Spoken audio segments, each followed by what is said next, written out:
예수님이 이 땅 가운데 오신 것은 율법을 폐하러 온 것이 아니라 어떻게 하러 오셨습니까? 완전케 하러 오셨습니다. 율법의 진정한 의미와 정신이 회복되어지는 것을 위해서 예수님께서 완성케 하러 오셨다. 즉, 더 채우러 오셨다라는 뜻에서 완성케 하신다라는 그러한 단어로 표현하시면서 우리에게 말씀을 주셨습니다. 오늘 본문의 말씀 그 첫 번째 무엇이냐면 눈에는 눈, 이에는 이라는 38절의 말씀, 바로 이 말씀은 동해 보복법, 탈리오 법칙이라고 합니다. 눈에는 눈, 이에는 이. 요즘에 이런 말을 잘 사용하지 않지만 제가 어릴 때만 하더라도 영화나 드라마에서 눈에는 눈, 이에는 이 해가지고 복수하는 그러한 스토리에 그러한 시나리오의 영화들이 굉장히 많았습니다. 그 영향을 그런 드라마나 영화를 본 사람들은 그 영향을 받게 되죠. 눈에는 눈, 이에는 이. 복수의 칼을 갈아서 복수를 하는 그러한 스토리들이 굉장히 많았습니다. 피해자가 받은 것과 같이 가해자에게 동일하게 보복을 하는 것이죠. 눈을 내가 이제 상처를 받았다면 가해자에게도 똑같이 눈을 상처를 주는 그러한 것처럼 이 탈료 법칙이 사람이 제정한 것입니다. 왜 이러한 동해 보복법, 탈료 법칙이 만들어졌는가? 만약 이런 법이 없다면 내가 받은 그러한 피해로 인하여서 가해자에게 복수를 하려고 할 때 사실 감정적인 피해가 더 많기 때문에 내가 받은 피해보다 더 많이 복수를 하게 되는 것이죠. 감정적으로나 물리적으로 더 상처가 많기 때문에 더 크게 복수를 하게 됩니다. 복수하게 되면 또 여기서도 또 피해를 받았으니까 더 큰 복수를 하게 되고요. 이러한 복수는 복수의 연쇄 작용이 일어나게 돼서 결국에는 사회 질서가 무너지게 됩니다. 그래서 탈료 법칙이 만들어지게 된 것이죠. 그러나 율법에서는 이러한 복수를 허용하고 있지 않습니다. 레위기 19장 18절 말씀을 함께 읽겠습니다. 시작. 원수를 갚지 말며 동포를 원망하지 말며 내 이웃 사랑하기를 내 자신과 같이 사랑하라. 나는 여호와이니라. 내 이웃을 내 몸과 같이 사랑하라가 어디에서 나온 거냐? 원수를 갚지 말아라라는 뜻에서 나온 것입니다.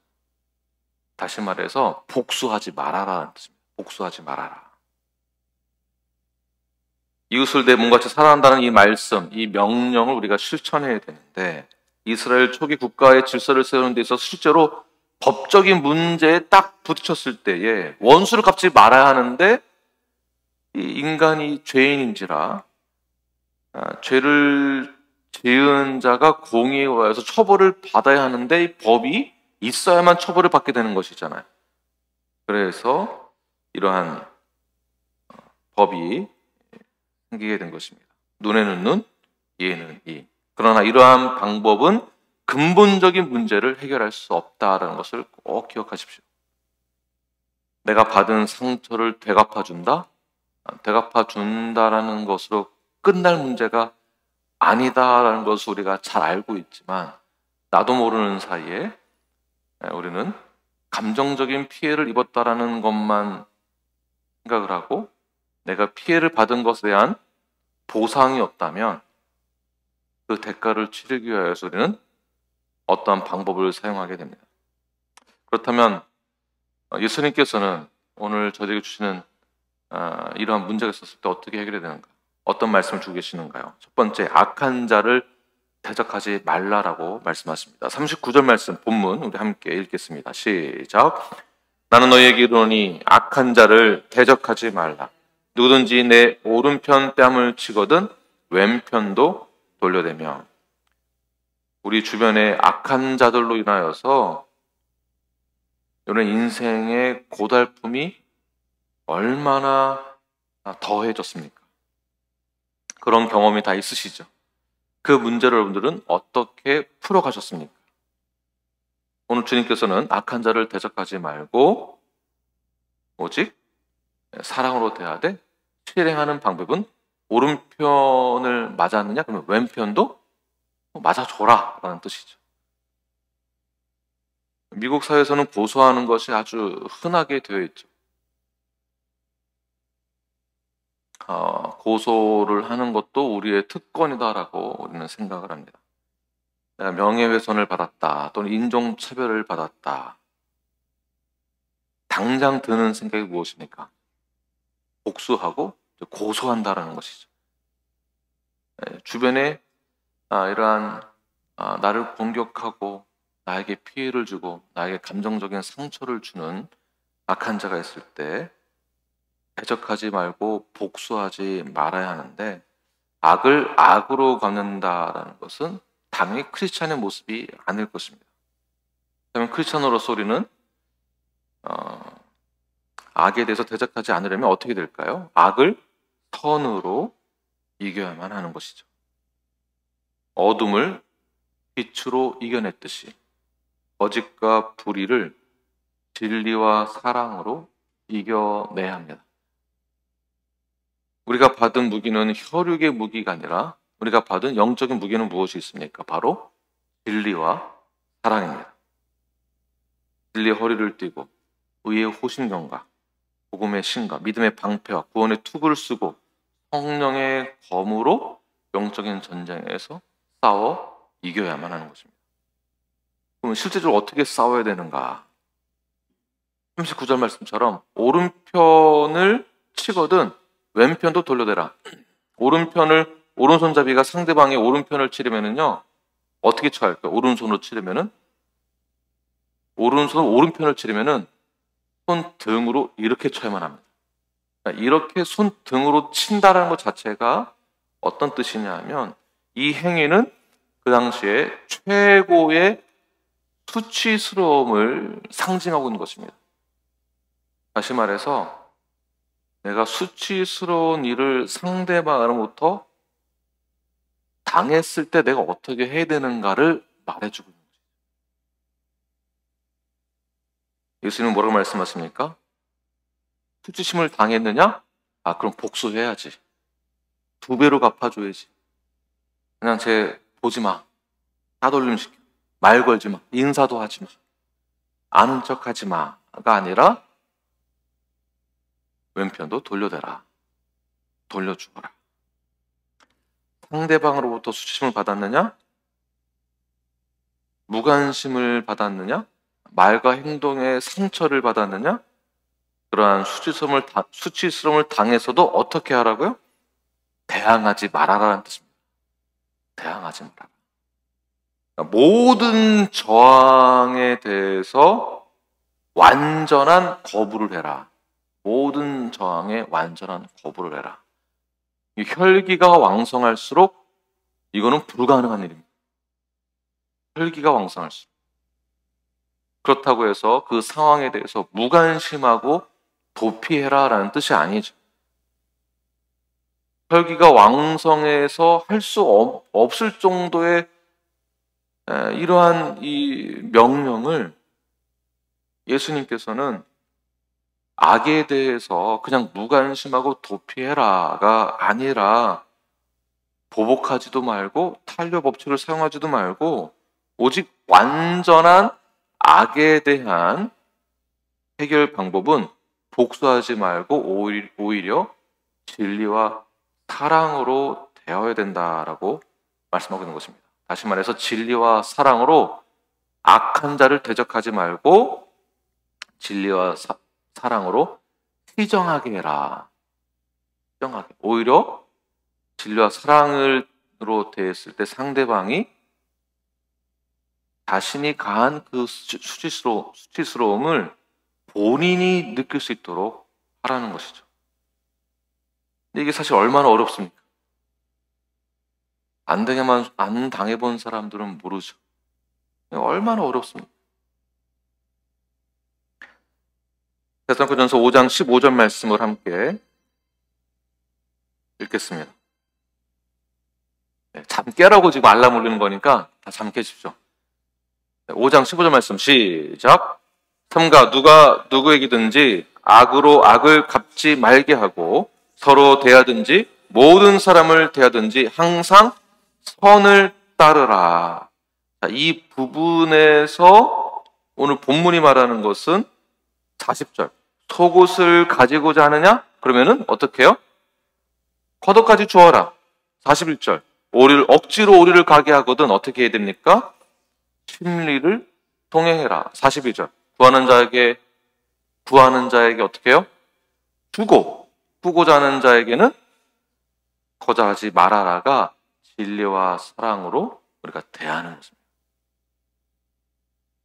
내 속옷을 가지려고 한다. 그러면 겉옷까지 주어라. 당시에 겉옷은 생명을 보존하는 차원에서의 뜻으로 겉옷까지 주라는 뜻입니다. 겉옷이 있어야만 다른 겉옷 하나로 이불처럼 내 체온을 유지하는 그런 용도로 사용했기 때문에 나의 모든 것을 생명을 다 바쳐서라도 더 줘라. 내 것을 뺏어가려고 하느냐?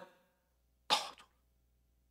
근데 누가 나의 것을 뺏어가려고 하면 우리 어떻게 반응을 하나요? 너가 나 무시하냐? 내가 봉이냐? 이렇게 나오는 거예요. 이게 우리 죄인의 특징 중에 하나가 복수심, 대적하는,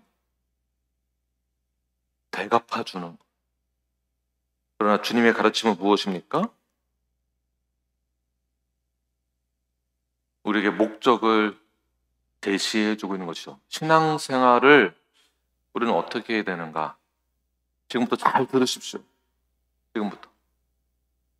목적이 우리에게 주어진 것입니다. 다시 말해서 예수 믿기 전의 목적과 예수님을 영접하고 난 다음에 목적이 조정이 되어진 것입니다. 재설정이 된 것입니다. 그 목적을 향하여서 우리는 나아가는 것입니다.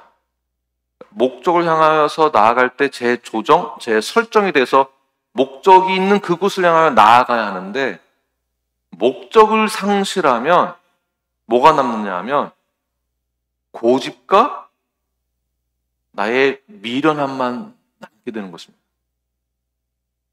계속 똑같은 것만 방황하는 것.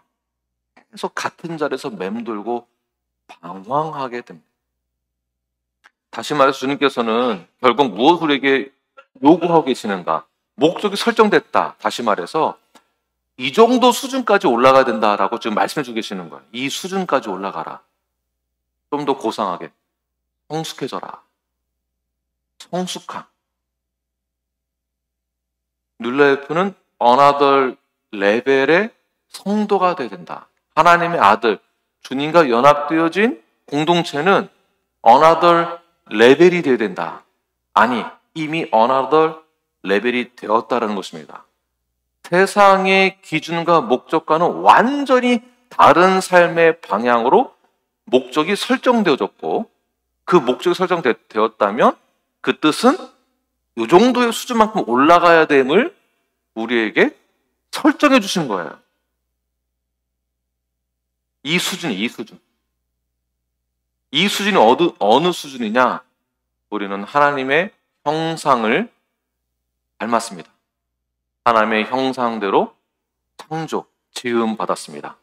그럼 겉모습만 그렇게 창조되는 것일까요? 아니면 성품까지도 포함되는 것일까요? 대답을 하십시오. 성품까지도. 하나님의 성품까지도 우리는 물려받은 것입니다. 지음받은 하나님의 성품까지의 수준으로 성장하는 것, 장성하게 자라나는 것, 성숙해지는 것이 우리의 목적입니다. 또 다른 우리의 목적과 사명은 지상대의 명령이 있지만 지금까지 지상대의 명령의 목적만을 제시하다 보니까 우리의 성품은 뒤로 제껴놓고 기상대의 명령만 따르려고 했던 부분이 있었습니다. 너무 한쪽으로 치우쳐진 것이죠. 우리의 목적은 무엇이라고요? 하나님의 성품, 어나더 레벨의 수준까지 성숙해져야 된다. 이러한 성숙함을 찾아서 자라나시는 뉴라이프 되길 간절히 축원합니다. 수준이 있는 크리스찬, 우리 옆 사람에게 인사하십시오. 당신은 수준이 있는 형제요 자매입니다. 박호근 자매님, 자매님은 수준이 있는 뉴라이프 성도세요. 네, 아멘. 우리 수자매님, 수준 있으신 하나님의 딸이십니다. 수준이 아주 높으세요. 어나더 레벨, 어나더. 믿으십니까? 아멘입니다. 네.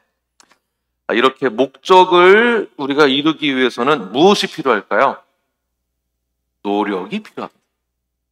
근데 우리는 이 노력을 안 하려고 해요.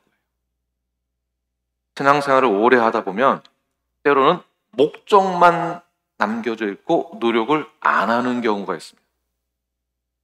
자, 이러한 자들을 뭐라고 부르는가? 겉으로만 신앙인이면서 방관자인 그러한 크리스찬이라고 보는 것이죠. 방관자. 나 몰라라 하는 걸. 나는 내 거 하면 된다. 교회에 나오라고 하니까 나왔고, 봉사하라고 하니까 봉사했고, 예배 드리라고 하니까 예배 드렸어요. 그러나 그의 삶은, 노력이 없는 그의 삶은 전혀 성품의 성장과 변화가 없는, 성숙함이 없는 어린아이의 신앙만 가지고 있는 상태. 나는 나 혼자만 구원받으면 됐다라고 생각하는 이기적인 성도, 방관자가 되는 것입니다. 방관자. 에스라벨 선교사님의 표현을 빌려서 쓰자면 손님과도 같다라고 보는 거죠. 손님과도 같다. 손님이에요, 손님. 방관자. 또는 반대로 목적은 상실하고 열심만 남은 성도. 오랜 동안 신앙생활하면서 목적을 완전히 잃어버렸어요. 잃어버리기도 했고 잊기도 했고 뭐만 남았다고요?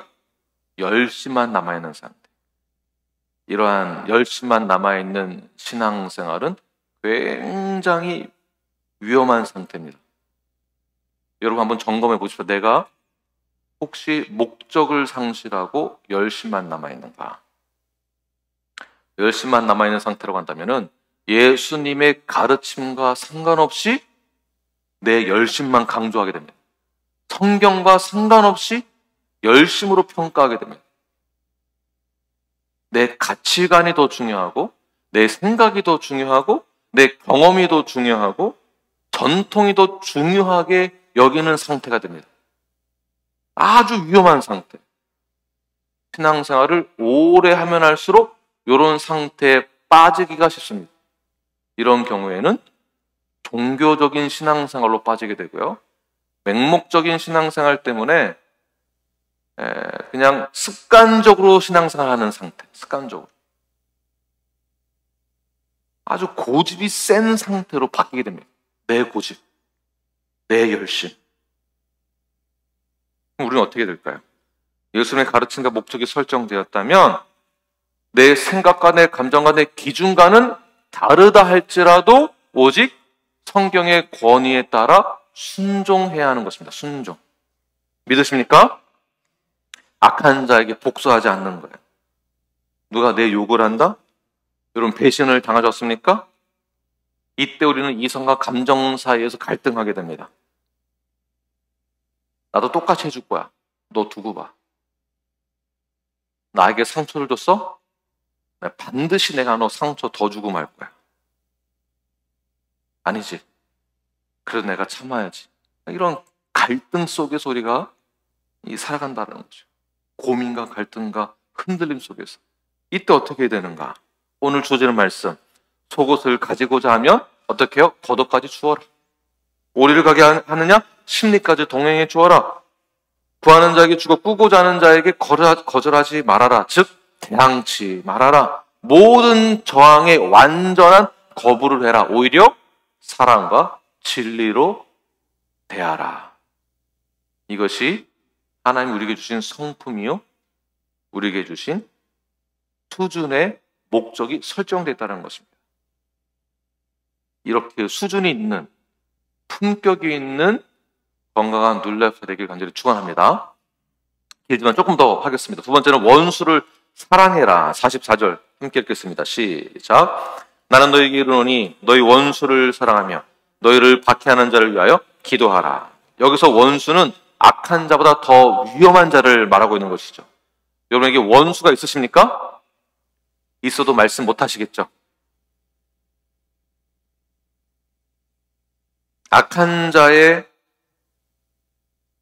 자가 가지고 있는 힘의 방향은 여러 곳으로 나뉘게 되어 있습니다. 무리가 생기거든요. 근데 원수가 가지고 있는 힘의 방향은 한 사람에게 주목됩니다.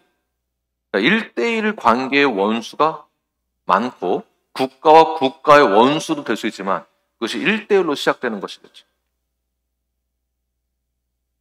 그러나 원수는 반드시 어디에서 만나나요? 외나무 달에서 만납니다. 내가 절대 안 보겠다고 하지만 결국 언젠가는 그 원수를 우리는 아주 가까이에서 만나게 됩니다. 교회 안에, 여러분들 사이 안에 원수가 있습니다. 그 원수를 우리는 어떻게 대하여야 할까요? 그 원수를 대할 때 우리의 마음과 우리의 행동이 어떻게 바뀌어야만 할까요? 원수를 만났을 때 그 원수에 대하여서 우리는 무시하거나 되갚아주기 위하여서 말을 하더라도 돌려서 욕을 하더라도 돌려서 욕을 하고,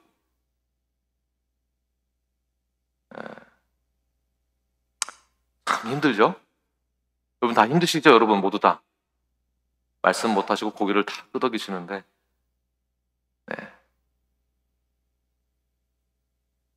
교회 안에 원수가 있습니다. 우리 마음에서 있는, 마음의 상처 때문이겠죠. 바깥에서도 그렇고. 원수는 용서할 수 없을 정도의 흉악한 것입니다. 그럼 우리는 어떻게 해야 될까요? 당연히 예수님도 말씀하시기를 원수를 사랑해라, 용서해라. 만약에 원수를 사랑해라라는 말씀이, 명령이 없었다면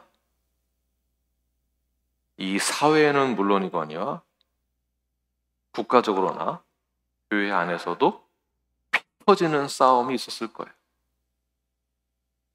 나의 인격과 나의 존재 자체가 원수 때문에 완전히 무너지는 것을 우리는 경험하게 될 것입니다. 그러나 성경에서 명령하기를, 말씀하시기를 원수를 사랑해라 라고 말씀하신 것 때문에 이 말씀만으로도 우리는 질서를 지킬 수 있고, 이 말씀 때문에 우리는 이 세상 가운데에서 그나마 신앙인으로서 새 생명을 받은 자로서 살아갈 수 있는 것입니다.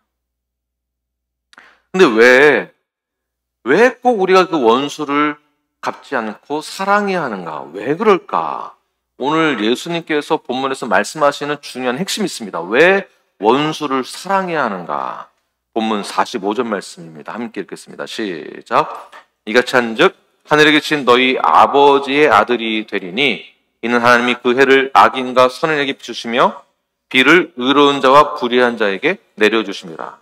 다시 말해서 아버지의 성품까지도 우리는 물려받았기 때문에 결국 아버지의 아들이다라고 한다면 유업을 물려받는 것뿐만이 아니라 성품까지도 물려받았다라고 보는 것이고요. 본문에 이어서 48절 말씀에서는 이렇게 또 말씀하고 계시죠. 시작. 그러므로 하늘에 계신 너희 아버지의 온전하신과 같이 너희도 온전하라. 다시 말해서 하나님의 아들이다라고 한다면 온전하신 그 하나님의 아버지의 성품이 우리에게도 동등하게, 동일하게, 다시 말해서 하나님의 온전하심이 우리에게도 동일하게 온전하심으로 여기겠다. 그 온전함을 너에게 주겠다라는 뜻입니다. 동등하게 여기겠다. 근데 중요한 것은 온전하다라는 것은 완전하다라는 것을 말하고 있는 것입니다. 완전하다. 즉 흠이 없다라는 뜻이에요. 여러분은 흠이 없으십니까? 근데 우리 보고 흠이 없다라고 하는 이유가 무엇일까요? 왜 온전하다라고 하는 것일까요? 그 온전함을 우리가 받았다라고 하는데 이 온전함은 오직 하나님에게만 사용되어지는 단어입니다. 이 단어를 우리에게 동일하게 사용했다는 것이에요. 동일시 여기겠다. 너희들도 온전하다. 흠이 없다.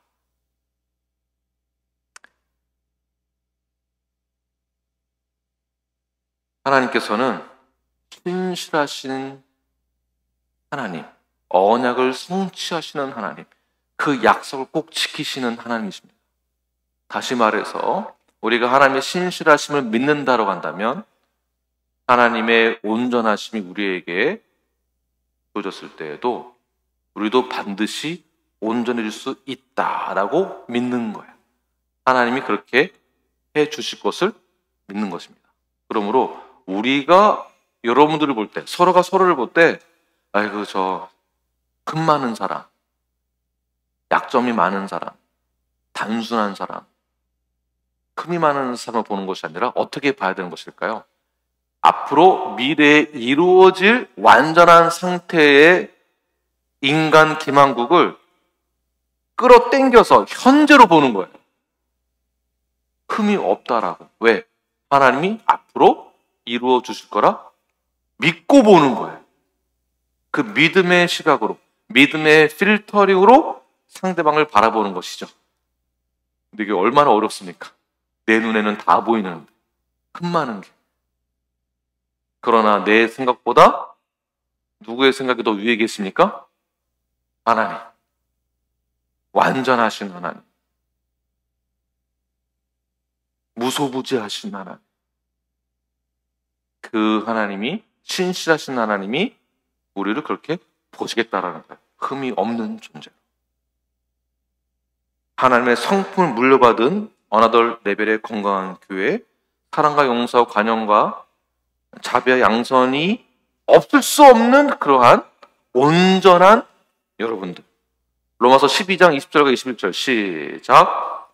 내 원수가 죄리거든 먹이고 목마르거든 마시게 하라. 그리함으로 내가 숯불을 그 머리에 쌓아 놓으리라. 악에게 지지 말고 선으로 악을 이기라. 정작 우리가 통돌아가면서 한 몸이라고 하고 같은 형제요 자매요라고 하면서 서로를 우리는 미워하는 마음이 싹이 트기 시작하는 어떠한 그 시점이 있습니다. 싹이 트기 시작하면 흠이 많이 보이고 그 흠 때문에 실수하게 되므로 그 실수를 인하여서 서로 용서할 수 없을 정도의 죄를 서로가 서로에게 범하기도 합니다. 때로는 시기 질투함으로. 그래서 사랑을 실천하지 못할 때가 많이 있죠. 우리는 이러한 부분을 회개해야 합니다. 원수를 사랑하지 못하는 것. 악을 악으로 갚으려고 했던 나의 숨겨진 동기까지도 우리는 회개를 해야 합니다. 예수님은 악을 선으로 이기셨습니다. 이 뜻은 우리도 그렇게 할 수 있다는 뜻입니다. 여러분은 이미 새로운 자로, 새 생명으로 태어났습니다. 새 사람이 되었습니다. 이 뜻은 우리가 이전 것은 지나갔으니 보라 새 것이 되었다. 서로를 사랑하는 그 마음을 가진 온전한 자가 되었다라는 뜻을 포함하고 있는 것입니다. 그러므로 서로를 용서하십시오. 서로를 격려하십시오. 형제 자매를 원수 대하듯 하지 마시고 격려하고 위로하며 지지해주고 용서해주고 사랑해주시는 장성한 그 믿음의 분량을 가시적으로 나타내 보이시는 저와 여러분이 되길 간절히 축원합니다.